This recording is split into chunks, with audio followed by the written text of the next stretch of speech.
podcast is a Rogue Media Network production.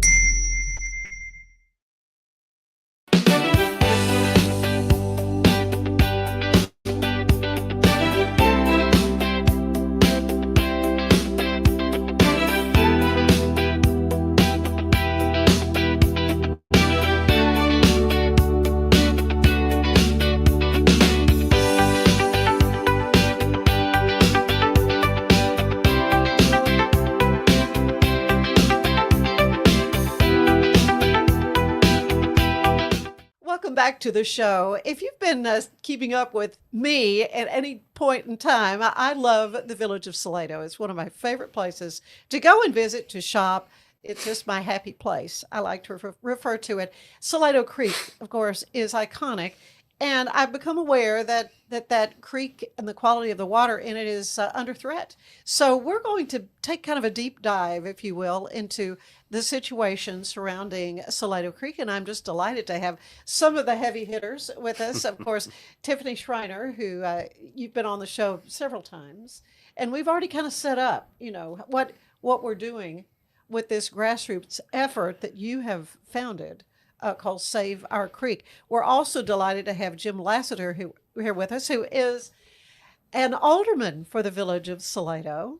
So, Yes. yeah, we're going to pick your brain a little bit. And Will Larry is with us, who is the owner of Inn on the Creek, co-owner. Is that correct? That's correct. And so we've got several different areas we want to touch on from the standpoint of the beauty of this body of water and what it means to the village, and yet the growth that needs to come for any thriving municipality. And so, anyway, glad you guys are with me. Good morning, today. Ann. Thank you for having us. Thank Good, you for good having to have us. good Thank to have you here.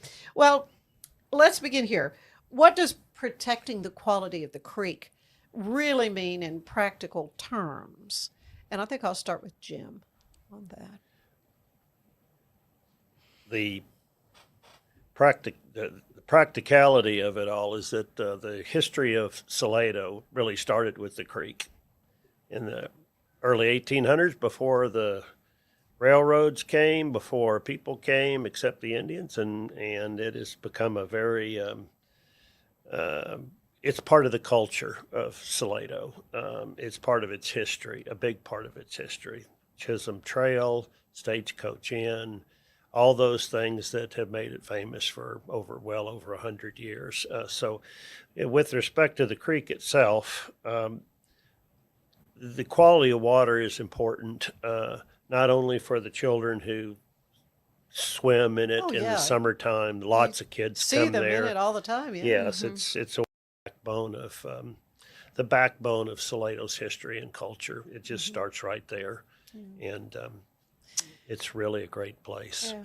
Well, my husband and I have been happy to stay there at Inn on the Creek, and after breakfast one day we're sitting in these beautiful chairs looking out on the creek, and It's at Silo's Tuscan Market on 3rd Street next to it's just such an important part of the community.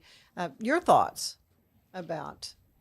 Well, my primary thought after attending the hearing that Brad Buckley was able to arrange for our community, and then finding out that not all communities have hearings. That we've had, thankfully, leadership engaging on behalf of our community to make sure that not only is there an awareness of things that potentially need our attention, but also the opportunity to be able to make public comments and submit statements on behalf of stakeholders, so that the TCEQ board can consider that information as they go through the process of approving permits, but most importantly, structuring those permits so that protections are in place that are in line with what's necessary, so that we don't deal with some of the challenges other communities with hearts like ours have had to go through. One of the concerns with the effort is if nutrient values go higher than what Mother Nature has in place, then there can be negative side effects like algae blooms and things like that. And so we don't see evidence of that. If I walk into my backyard, I see crystal clear water, and good. it is beautiful.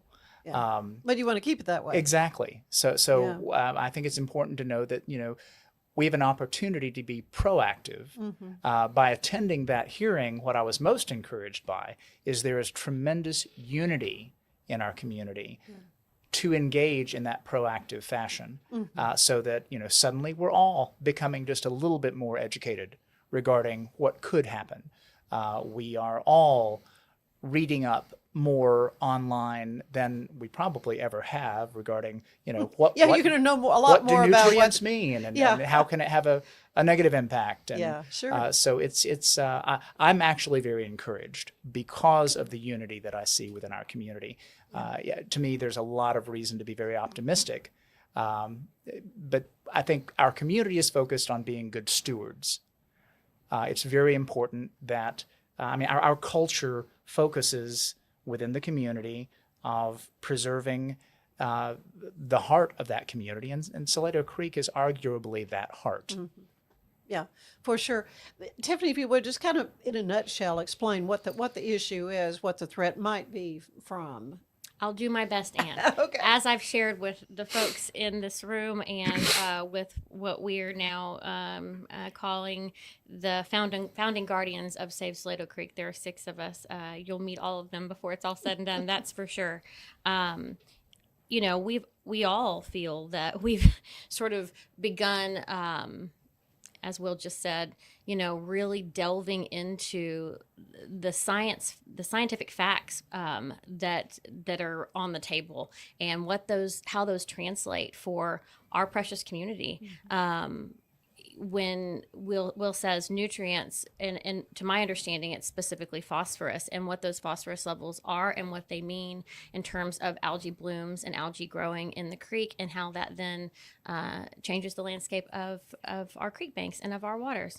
So that being said, we've been in discussion with a group called the Save Salado Creek group has been in discussion with the Greater Edwards Aquifer Alliance, which is a mouthful, I know, but is lovingly referred to as GIA. And they have been instrumental in helping preserve pristine waters across our state. They are much more knowledgeable than I, for certain. And we've really feel so blessed to work alongside them at this point.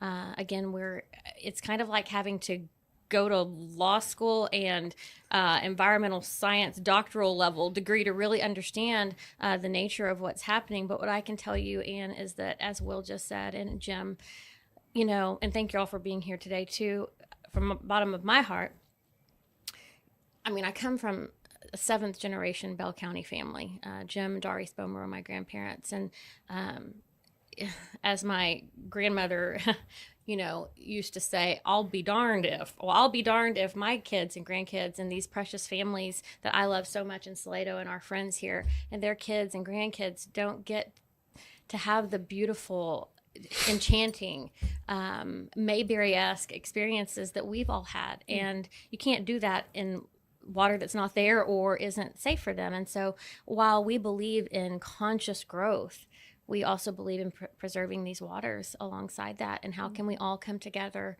better? Salado, and you'll hear me say this a lot if you talk to me anytime now and in the future,